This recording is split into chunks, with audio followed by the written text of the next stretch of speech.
Parte 1. O pecado que habita o interior dos crentes. Abre aspas. Assim, encontro esta lei que, quando quero fazer o bem, o mal está junto a mim. Fecha aspas. Romanos 7, 21. Capítulo 1. A natureza do pecado que habita o interior. A doutrina do pecado que habita o interior se destaca como uma das verdades fundamentais de nossa fé cristã.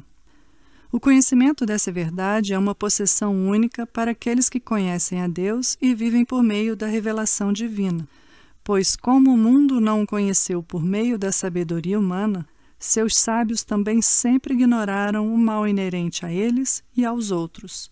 1 Coríntios 1, 21.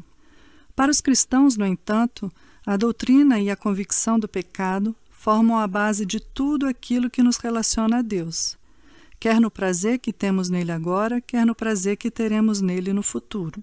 Sem isso, fracassamos na compreensão da obra mediadora de Cristo, seus efeitos e todos os benefícios que ela nos proporciona. Não é de admirar que a doutrina do pecado tenha sido objeto de atenção de homens piedosos do passado e do presente.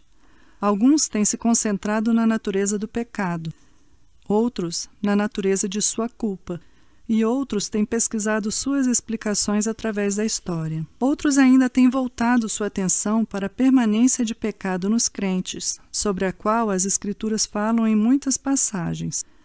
Todos esses aspectos têm sido tratados para enorme benefício da Igreja. Esse estudo enfatiza a realidade da oposição do pecado à vida de graça nos crentes. Examinaremos os efeitos do pecado quando este leva a vida de alguns cristãos ao colapso, gerando escândalos e desgraças. Também veremos quão vital é que crentes continuem vigilantes e diligentes na fé e na oração. Assim, os chamados ao arrependimento, à humildade, ao autoenfraquecimento serão enfatizados. Embora originalmente composto e dado a um grupo pequeno, esse estudo tornou-se disponível pela graça de Deus a uma plateia mais abrangente. O pecado que habita o interior dos crentes. O grande propósito do apóstolo Paulo na Epístola aos Romanos, capítulo 7, é falar do pecado que habita o interior dos crentes, e nele discute seu poder, eficácia e efeitos. O apóstolo então afirma no versículo 21, abre aspas, encontro esta lei que atua em mim, quando quero fazer o bem, o mal está junto a mim, fecha aspas. Note que Paulo menciona 4 coisas nesse versículo. Primeiro, ele diz que o pecado é uma lei. Segundo, ele descreve essa descoberta, encontro esta lei.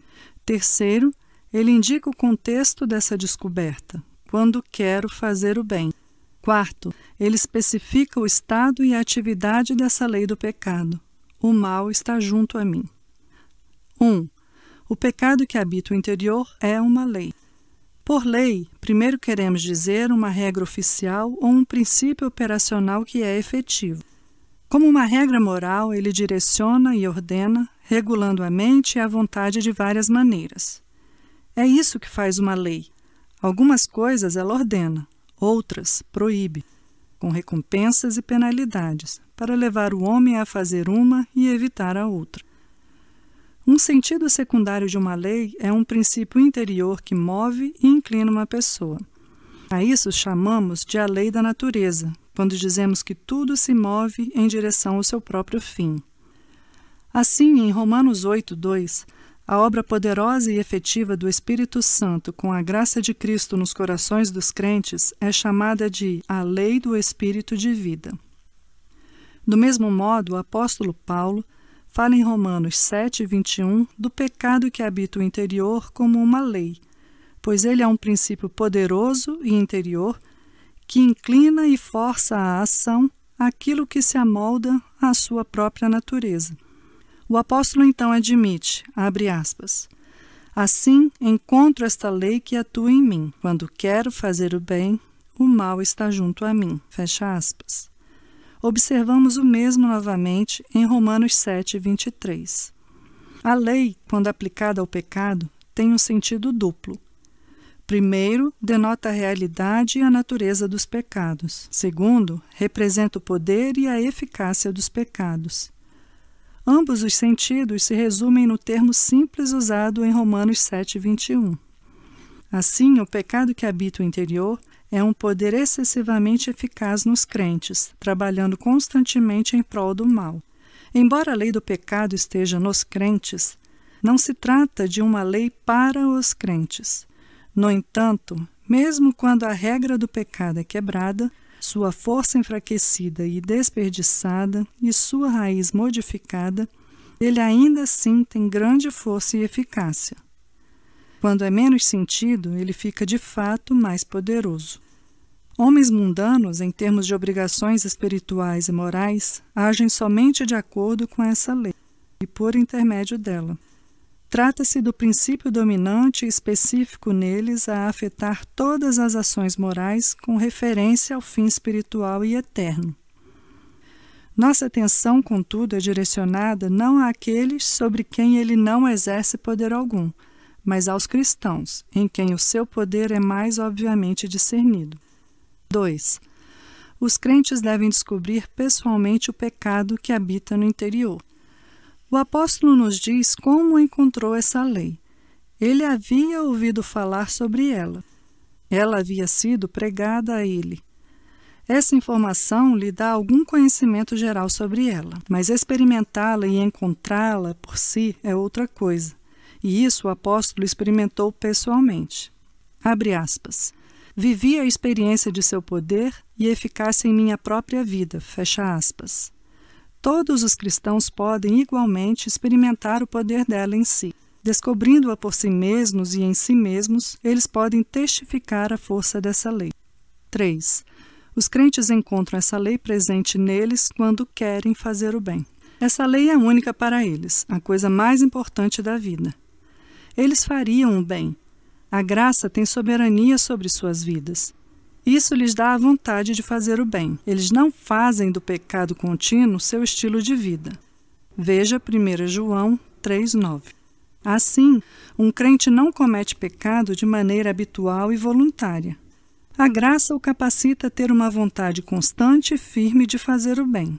Enquanto o melhor que um não cristão pode fazer é pecar, o pior que um cristão faz é pecar. No entanto, o cristão percebe, quando deseja fazer o bem, que, abre aspas, o mal está junto a mim. 4. Observe o estado e a atividade do pecado no interior dos crentes. Para os crentes, o desejo de fazer o bem tem dois aspectos. Primeiro, há uma tendência habitual nos cristãos de fazer o bem. Eles têm sempre uma inclinação para desejar fazer o bem. Paulo menciona isso em Romanos 7,18. Segundo, há ocasiões e épocas especiais para o exercício do princípio fazer o bem. Mas o pecado se opõe a essas duas coisas. O pecado é uma lei contrária à inclinação para fazer o bem. Ele é o quando eu quero fazer o bem, o mal está junto a mim. Eu sei, portanto, quando o pecado irá aparecer. Nessas ocasiões, quando quero fazer o bem. Assim, Paulo escreve em Gálatas 5,17. Abre aspas. Pois a carne deseja o que é contrário ao espírito, e o espírito o que é contrário à carne. Eles estão em conflito um com o outro, de modo que vocês não fazem o que desejam. Fecha aspas. Em Romanos 7,21 encontra-se a dinâmica de toda a nossa obediência. Nós nos familiarizarmos com os princípios discutidos acima e suas ações são parte integrante de nossa sabedoria. Juntamente com a realidade da graça gratuita de Deus em nossa justificação por intermédio da morte de Cristo, é vital que os experimentemos. Eles são as fontes de nossa santidade e de nossos pecados, de nossos trabalhos e também de nossas tribulações, de nosso refrigério e de nossas tristezas. Conhecer isso é ver a sabedoria de que necessitamos para guiar e dirigir os nossos caminhos diante de Deus. Assim como os políticos precisam aprender a conhecer os aspectos positivos e negativos do governo, os cristãos devem aprender a discernir aquilo que edifica e também o que destrói os corações dos crentes. Os homens aprendem a conhecer aquilo que auxilia suas necessidades externas, cuidar de seus corpos na saúde e na doença e como acumular riqueza. No entanto, negligenciam seu homem interior, conhecendo pouco ou nada dos princípios de Deus e da eternidade. Na verdade, poucos se empenham em crescer em sabedoria nessas questões. embora seu destino eterno dependa disso. Esta, portanto, deve ser a nossa sabedoria, uma sabedoria imprescindível, se desejamos agradar a Deus e evitar aquilo que o entristece. Quando percebemos que um inimigo constante da alma habita dentro de nós, que diligência e cuidado devemos ter? Quão triste é a indisposição e a negligência de muitos que vivem cegos e adormecidos para essa realidade do pecado. Há uma enorme eficácia e poder no pecado que habita no interior dos crentes, pois ele está constantemente inclinado para o mal. Precisamos então estar acordados, se nossos corações conhecem os caminhos de Deus. Nosso inimigo não está somente sobre nós, assim como estava sob Sansão, mas ele está também em nós. Assim, para não desonrar a Deus e ao seu Evangelho, não escandalizar os santos de Deus, não evitar a nossa própria consciência e arriscar a nossa própria alma, não entristecer o Espírito Santo, devemos permanecer alertas com relação ao perigo que representamos para nós mesmos. O pecado que habita o interior como uma lei. Duas características gerais são comuns a qualquer lei, incluindo a lei do pecado. Primeiro, uma lei tem domínio. Abre aspas. A lei tem autoridade sobre alguém apenas enquanto ele vive? Fecha aspas. Romanos 7:1. Literalmente, ela é a senhora de um homem. Ela é o ato de um superior exigindo obediência, e o domínio em si tem um duplo aspecto. Tem autoridade moral e é efetivo em seu domínio. O pecado tem domínio sobre o crente, embora sua influência seja de algum modo enfraquecida. Segundo, a lei tem eficácia para provocar aqueles que a transgridem a fazer as coisas que ela exige. Recompensas e punições a acompanham. Os prazeres do pecado são as suas recompensas.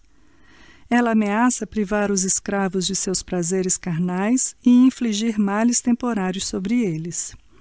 No entanto, somos lembrados de que Moisés escolheu ser maltratado com o povo de Deus a desfrutar os prazeres do pecado durante algum tempo, porque contemplava a sua recompensa. Hebreus 11, 25, 26. Por meio da recompensa miserável do prazer, ela mantém o mundo sob sua obediência. Por meio de punições, a lei do pecado também mantém as pessoas sujeitas a ela. A lei do pecado não é uma lei escrita, impositiva, na realidade é uma lei inata, que nos constrange e impulsiona. Ela propõe através da tentação e, por ser penetrante, é fortemente convincente. Por isso Deus faz sua nova aliança internamente, implantando-a no coração. Em Jeremias 31, 33, Deus promete: porei a minha lei no íntimo deles e a escreverei nos seus corações. A lei escrita não terá validade, ele diz. Tomarei outro rumo, farei da lei escrita um princípio vivo no coração deles. Farei dela uma lei interior. Do mesmo modo, a lei do pecado é um princípio interior. Ela habita em mim, confessa o apóstolo em Romanos 7:20. Ela está presente em mim, Romanos 7:21. Está em meus membros, Romanos 7:23. Ela é uma lei que habita em minha carne, um hábito e um princípio interiores, e o seu poder é ampliado devido às seguintes vantagens. A lei do pecado sempre habita na alma, nunca se ausenta. Note como o apóstolo indica que ela habita nele.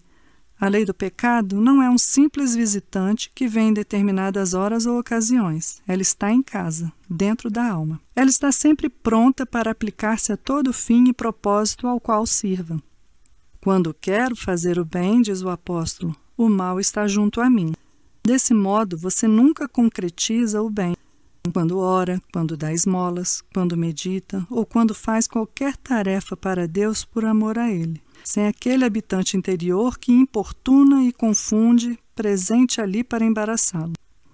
O pecado se estabelece como um princípio depravado. A lei do pecado se aplica à sua obra com a maior facilidade e tranquilidade, como o pecado que nos envolve. Hebreus 12:1. Não há portas que tenha de abrir e não necessita de motor para trabalhar. Ela se encontra na mente e no entendimento e é encontrada na vontade. Está nas inclinações das afeições. É, portanto, muito fácil para ela insinuar o mal em tudo o que fazemos e atrapalhar tudo o que é bom. Ela tem enorme intimidade com a alma.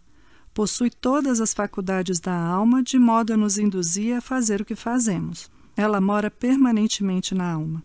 Se de fato há uma lei assim nos cristãos, nossa tarefa então é descobri-la, como se nossa casa estivesse pegando fogo. Nossa determinação pela graça, nossa vigilância e nossa obediência diligente dependem dessa descoberta. Sobre esse eixo, todo o curso de nossa vida deve girar. A ignorância a isso gera insensibilidade, descuido, preguiça, autossuficiência e orgulho. Tudo que a alma do Senhor aborrece. Erupções de enormes, escancaradas degenerações de consciência e pecados escandalosos são resultado de falta de consideração devida a essa lei básica do pecado que habita o interior.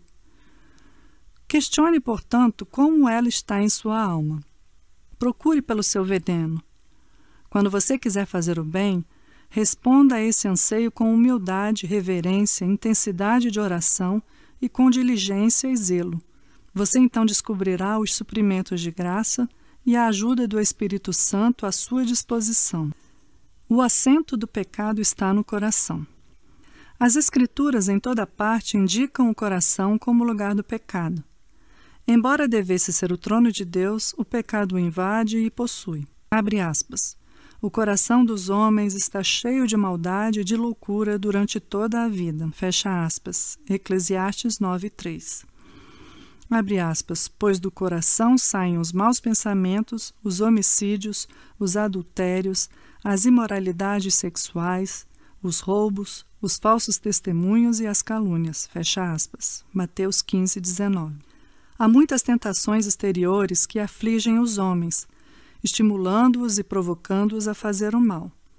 Mas a raiz e a origem de todas essas coisas estão no coração.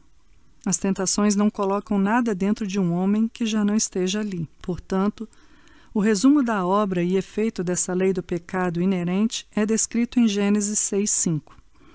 Toda a inclinação dos pensamentos do seu coração era sempre e somente para o mal. Veja Gênesis 8:21 também. Nosso Senhor declara que o homem mau tira coisas más do mal que está em seu coração. Lucas 6:45. Na condição de tesouro, ele é abundante e nunca se esgota. O princípio se aplica de ambos os modos. Quanto mais um homem peca, mais pecado é dentro dele. Quanto mais bem um homem pratica pela graça de Deus, mais bem há dentro dele. Ambos estão no coração e ninguém pode desalojar o mal ou o bem. Nas Escrituras, o coração é várias vezes usado como um sinônimo, às vezes para a mente e entendimento, outras para a vontade, para a consciência e outras para toda a alma. Geralmente, ele denota a alma toda do homem com todas as suas faculdades. Mas as faculdades mudam com o foco, de modo que é a alma que indaga aquilo que é bom ou mal e julga eticamente aquilo que será feito ou recusado.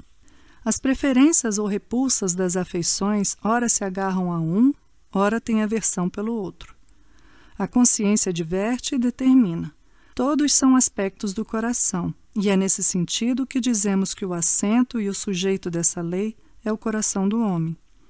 As Escrituras vinculam o coração às ações dos homens, boas e más, em dois sentidos. O primeiro denota vasta influência da alma sobre essas ações. Com prazer, os homens fazem coisas com entusiasmo, ou seja, de todo o coração. Mesmo Deus abençoa seu povo em amor e alegria. Abre aspas, de todo o meu coração e de toda a alma. Fecha aspas. Jeremias 32:41. O segundo sentido é a resolução e a constância do coração para tais ações. Como um tesouro, o coração coloca para fora essas coisas de que necessita ou que tenciona usar. Esta, então, é o lugar de habitação do pecado, o coração humano. Nele habita o nosso inimigo. Dentro desse forte, o pecado tirano mantém sua rebelião contra Deus todos os nossos dias. Assim como um inimigo em guerra, não são apenas seus comandados e a força deles que devem ser temidos, mas também a fortaleza inexpugnável que ele possui. Assim é o coração para esse inimigo de Deus e de nossas almas. Examinemos, pois, algumas características dessa fortaleza. Em primeiro lugar, o coração é insondável. Abre aspas. O coração é mais enganoso que qualquer outra coisa, e sua doença é incurável. Quem é capaz de compreendê-lo? Eu sou o Senhor que sonda o coração. Fecha aspas. Jeremias 17, 9 e 10. Só Deus conhece o coração do homem. Nós não conhecemos os corações dos outros. Não sabemos sequer as intrigas e armações secretas, desvios e distorções, ações e tendências de nossos próprios corações.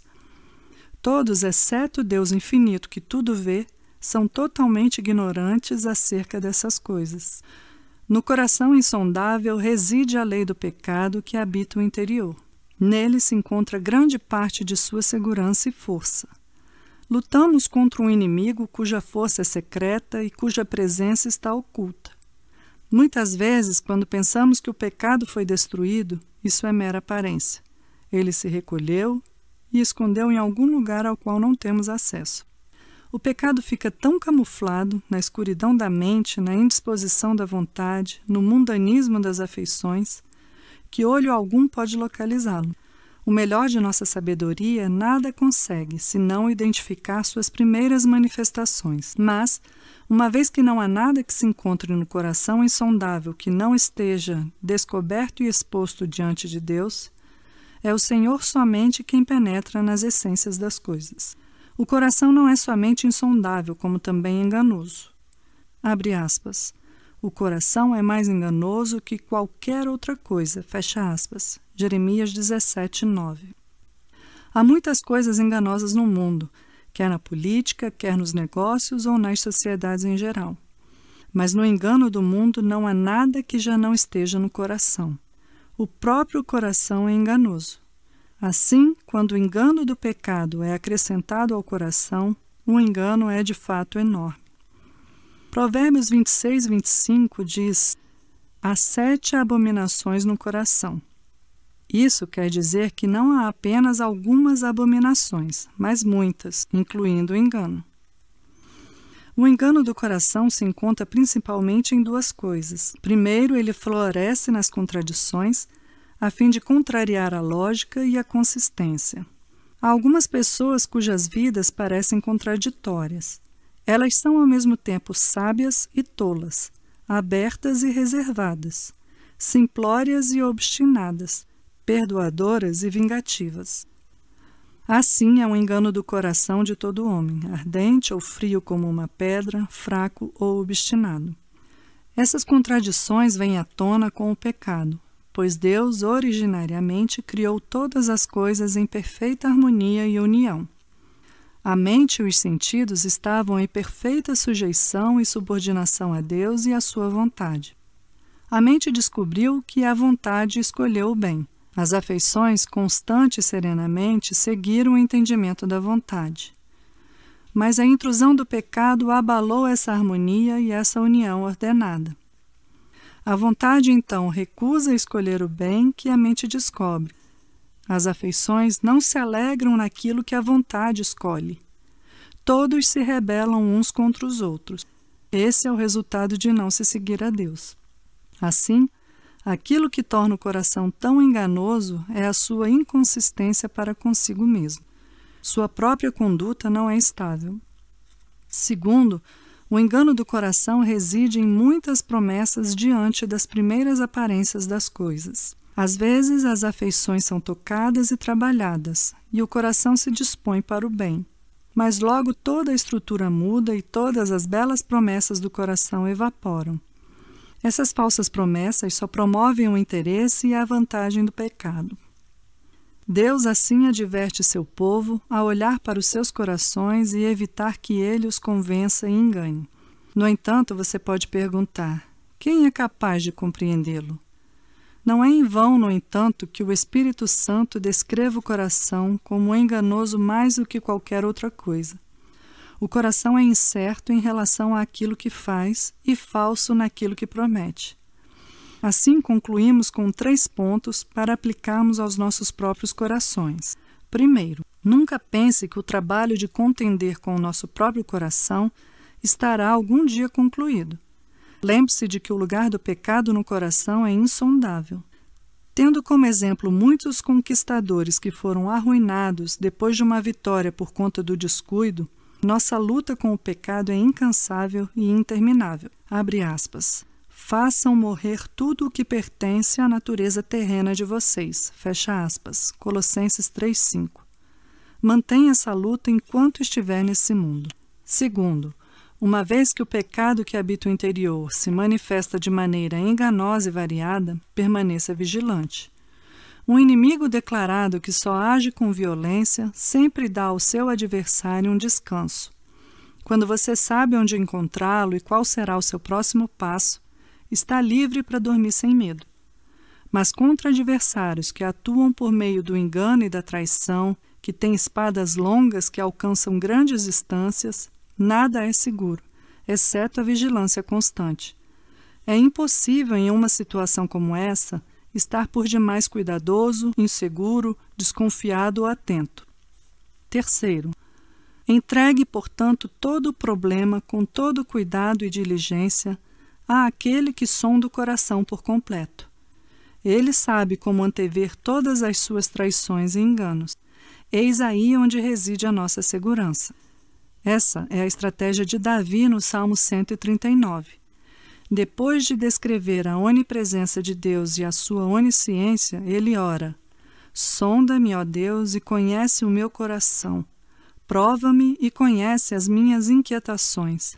Salmo 139, 23. É como se ele dissesse, abre aspas, eu sei muito pouco sobre o meu coração enganoso, mesmo quando penso que sou muito sincero. Portanto, ó Deus, que está presente em meu coração e conhece meus pensamentos de antemão, toma a teu cargo essa obra dentro de mim. Prepara-a em detalhes, pois só tu és capaz de fazer isso. Fecha aspas.